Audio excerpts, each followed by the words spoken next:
Good morning class, this is Dhara Srivastava, your English teacher. Students, today we will learn to write an application. How do we write an application? Okay?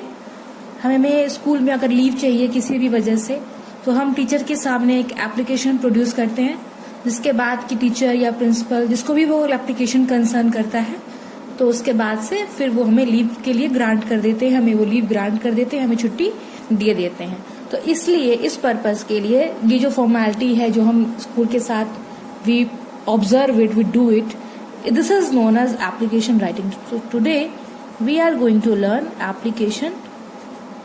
Okay, application writing. So the basic of this is we write it on a piece of paper like this only. Okay, like this only. Ruled भी रहेगा, blank भी रहेगा, जैसा भी रहेगा. Paper हर तरह का चलता है. कुछ बॉक्स में नहीं लिखते हैं इसमें. ऑल्दो आप सब लिखते आए हैं एप्लीकेशन इतने टाइम से, तो ऐसा कुछ प्रॉब्लम तो होगी ही नहीं आपको. लेकिन what is the right way of doing it? What is the exact way of writing an application? वो हम आज सीखेंगे. So सबसे पहले हम स्टार्ट करते हैं कि हम कहाँ अप्लाई कर रहे हैं. तो हम अपने स्कूल में अप्लाई कर रहे हैं तो हम सबसे पहले लिखेंगे टू. ओके, सो हम टू लिखेंगे. टू किसको लिख रहे हैं हम application? So we write the application for our principal. Okay, तो हम यहाँ पे लिखेंगे टू द प्रिंसिपल.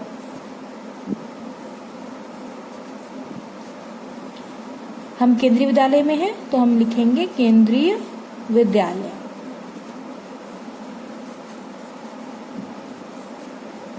श्यामगढ़ में सिचुएटेड है तो हम लिखेंगे श्यामगढ़. और डिस्ट्रिक्ट हमारा है Mandsaur, so here we are going to write Mandsaur. Then after आता है डेट. हम किस डेट को एप्लीकेशन लिख रहे हैं? So suppose we are writing in on, okay, we are writing in on 9th of August 2020. Okay, this is good. Then after we are going to mention the subject. हम application लिख क्यों रहे हैं ये बताना जरूरी होता है. ठीक है, तो हमें सब्जेक्ट क्या है? हमें चाहिए छुट्टी. ठीक,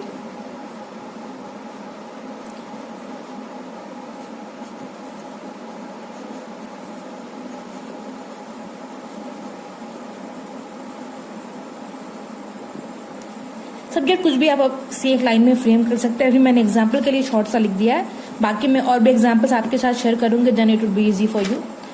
देन आफ्टर हो गया, हमने सब्जेक्ट डाल दिया. अब हम यहाँ पर लिखेंगे रिस्पेक्टेड, क्योंकि हमसे बड़े हैं. We always give respect. तो रिस्पेक्टेड सर और ma'am, whosoever it is. Okay, if it's a sir right sir, if it's a ma'am right ma'am. नाम नहीं लिखते हैं सर या मैम का. इसके बाद लिखते हैं आई. ठीक, आप अपने बारे में बताएंगे कि आप कौन हैं. वैसे तो स्कूल में बहुत सारे बच्चे हैं तो आपको बताना पड़ेगा कि आप कौन हैं, आपकी क्या आइडेंटिटी है. आप लिखेंगे आई. सपोज आपका नाम है हर्षला. ओके, आप लिखेंगे I Harshala Gupta of 6th section अपना लिख देंगे 6th A. हमारे स्कूल में भी फिलहाल एक ही सेक्शन है. I Harshala Gupta of 6th A. आप लिख देंगे I am. Okay, I forgot to write over here. I am. I am Harshala Gupta of 6th A. That is it. Okay, full stop. Then आप लिखेंगे, you don't have to cut it, ये मेरे से हो गया थोड़ा सा. Okay, so now after this you are going to write I am Harshala Gupta of 6th A. इसके बाद आप लिखेंगे I am writing this to inform you. मैं ये लिख रही हूं ताकि मैं आपको बता सकूं. I am writing this to inform you that कि I have some urgent piece of work. मेरे पास कुछ जरूरी काम है. I have some urgent piece of work, so I have to go out station. तो मुझे शहर के बाहर जाना पड़ेगा फॉर 1 डे, एक दिन के लिए. देयरफॉर, तो इसलिए आई रिक्वेस्ट यू, मैं आपसे विनती करती हूँ, request you to grant me, कि आप मुझे अलाउ कर दें to grant me a day's leave, या आप ये भी लिख सकते हैं ग्रांट मी, ठीक है, आप ये भी लिख सकते हैं ग्रांट के बाद, ग्रांट मी के बाद अ डेज लीव भी लिख सकते हैं, और इसके साथ आप ये भी लिख सकते हैं कि I request you to grant me leave for 1 day. Okay, अब दोनों ही चीजें लिख लेंगे, दोनों ही चीजें सही होंगी। Leave for 1 day, that is it. Okay, फिर आप लिखेंगे thanking you because you are thanking him और her. Okay, thanking you yours obediently. जब भी आप एप्लीकेशन लिखते हैं अपने स्कूल में तो आप हमेशा ओबीडियंटली ही लिखेंगे, योर्स ओबीडियंटली। फिर आप लिख देंगे Harshala Gupta 6th A। Okay, so this is how you write an application. Okay, this is how आप एक एप्लीकेशन लिखते हैं। In the very start आप लिखेंगे टू द प्रिंसिपल, जिसको भी आप एड्रेस करेंगे अपने प्रिंसिपल को। स्कूल का नाम लिखेंगे, स्कूल का एड्रेस लिखेंगे, किस डेट को आप अप्लाई कर रहे हैं वो डेट लिखेंगे। ठीक, subject can be this also, और सब्जेक्ट कैन बी एनीथिंग। अगर आप उनको ये बताना चाहते हैं कि आप कहीं अर्जेंट काम के लिए जा रहे हैं तो आप सब्जेक्ट को चेंज भी कर सकते हैं। ठीक है, this can be changed also. मैं कई एग्जाम्पल्स अभी और दूंगी आपको, तो उसमें आपको समझ में आ जाएगा कि हम इनको और किस तरह से सब्जेक्ट को मेंशन कर सकते हैं। इसके बाद आप उनको एड्रेस करेंगे रिस्पेक्टेड लगा करके।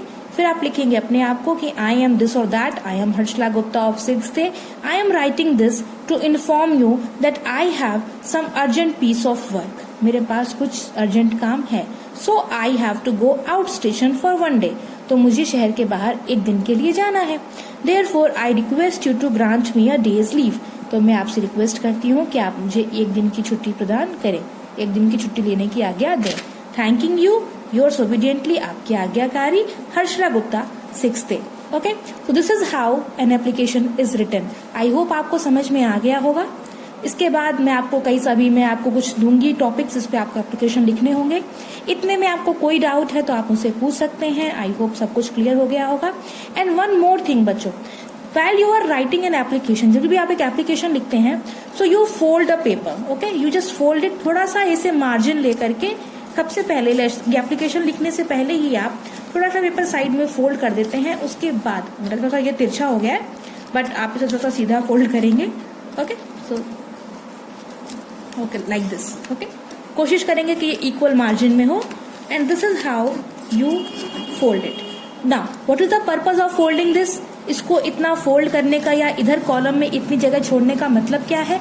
ये इसलिए क्योंकि जब आपकी एप्लीकेशंस इकट्ठी हो जाती हैं, आप एक ही बच्चे तो है नहीं जो क्लास में एप्लीकेशन दे रहे हैं, बहुत सारे बच्चे एप्लीकेशन देते हैं और आपकी ये एप्लीकेशन की रिकॉर्ड मेंटेन होती है स्कूल में।